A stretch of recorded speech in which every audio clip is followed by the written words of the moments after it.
May nagtanong po sa akin, Boss Ray, pag po ba napasa yung account mo sa third-party debt collection, di po ba yun paglabag sa data privacy? Thank you po sa kasagutan. Magandang tanong po yan. No? Actually, pagka yung sa regarding mo sa collection agency, wala naman yung problema na gumamit yung mga lending, financing, bangko, no, ng collection agency. No? As long as ito po hindi sila nagdi-disclose ng information sa ibang tao. Kasi ayon lang naman po sa National Privacy Commission, bawal po na magbigay ka ng information sa ibang tao. No? Pero kung dun sa tao mismo nyo sasabihin, wala naman ng problema eh. No? Kumbaga, wala hong paglabag no dun sa or wala hong privacy breach na mangyayari. Kasi po, ang gagawin po ng third party collection agency is kumbaga i-represent niya po yung lending, financing o bangko. Kasi po, meron ho kasing mga lending, financing tsaka bangko na wala pong kakayanan na maningil, no? Lalo-lalo na po gawa ng field visit, no? Kaya nag-hire po sila nito. Pero po, ayon po sa SEC, no, dun ho sa prohibition on unfair debt collection practices, na pagka po may nilabag, no, yung collection agency, no, dun sa unfair debt collection practices, kung ano man po yung nakalista ron, yun po lending company, financing company at bangko po ang mananagot, no? Ibig sabihin, sila po ang ipe-penalize ng SEC. Kaya po kaya po yung mga lending, financing tsaka bangko, ingat na po yan na mag-hire ng mga collection agency. Kasi po, pag meron silang nilabag doon sa prohibition on unfair debt collection practices, ay sigurado po, sila po, yung mga company po ng lending, financing at bangko, ang tatamaan po niyan. Sila po kumbaga, mapipenalize. No? Ang laki ho ng penalty, hindi ho basta-basta. Daan libo po, no? Aabot pa nga ho yata ng milyon, no? So hindi ko na lang ho itatakil yun. Pero yung regarding ho sa tanong ninyo, hindi ho siya bawal. No? Nagiging bawal lang po siya or nagkakaroon lang po ng paglabag, no, sa privacy ng isang tao. Kung yung information po ng loan ay sinabi sa ibang tao, no? Kung yung may utang lang ang sinabihan, wala naman ng problema. No? Pero kung sa iba ho sinabi, yung info, talagang sinabi detalye kung magkano yung utang, saan nakatira, magkano yung interest, yung mga ganun po, bawal ho yun.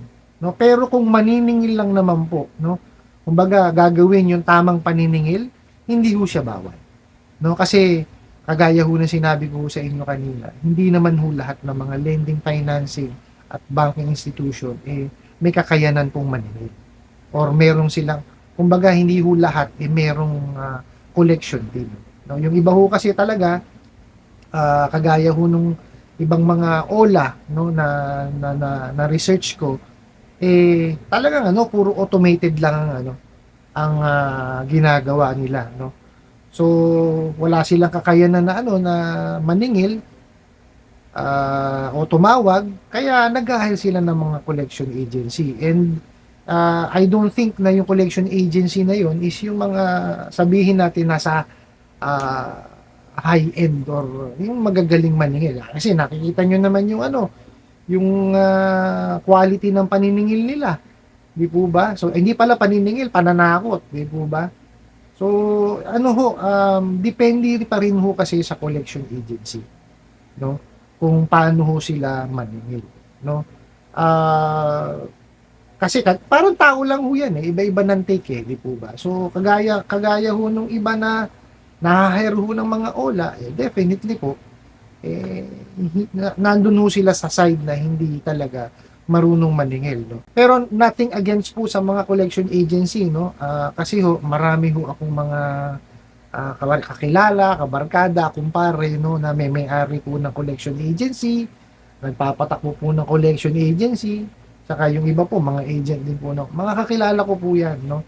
At legitimate na po naman po trabaho, no? So, kaya lang nga ho, meron nga ho kasing mga mangilan-ngilan na collection agency na talagang hindi ho talaga nasunod dun sa prohibition on unfair debt collection practices na inisyu po ng SEC, no? Kasi yung pagka nasunod naman yun, wala naman ho talagang problema, no? Ang importante lang ho talaga is mapangalagaan yung information na ibinigay ho or pinagkatiwala ng mga kliyente dun sa lending company. Dapat ho yun hindi lumabas. No, kasi pagka ho lumabas yan, may privacy breach na po. So, magkakaroon ho sila ng kumbaga, ipa-flag po sila ng National Privacy Commission pag i-explainin po sila. No, maaari pong pa-penalize sila. No? So, hindi ko lang ho alam kung ano po yung penalty na maaari pong ipataw ng ating National Privacy Commission. Pero meron po, no? And syempre, kasabay po nun is mako-complain din po sila sa SEC.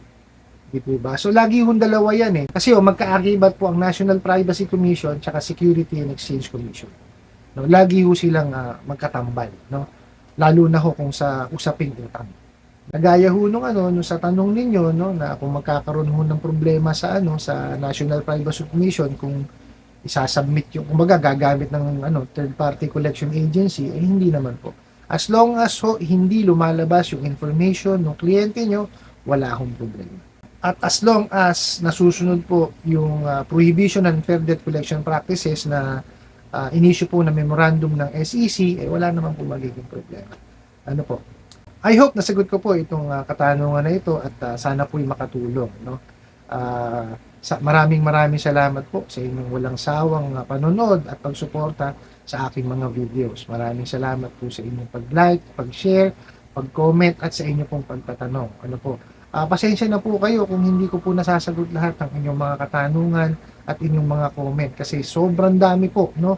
Ang ginagawa ko na lang po is namimili ho ako nung mga tanong na may kaparehas naman po, no? So, yun po yung mga sinasagot ko, no?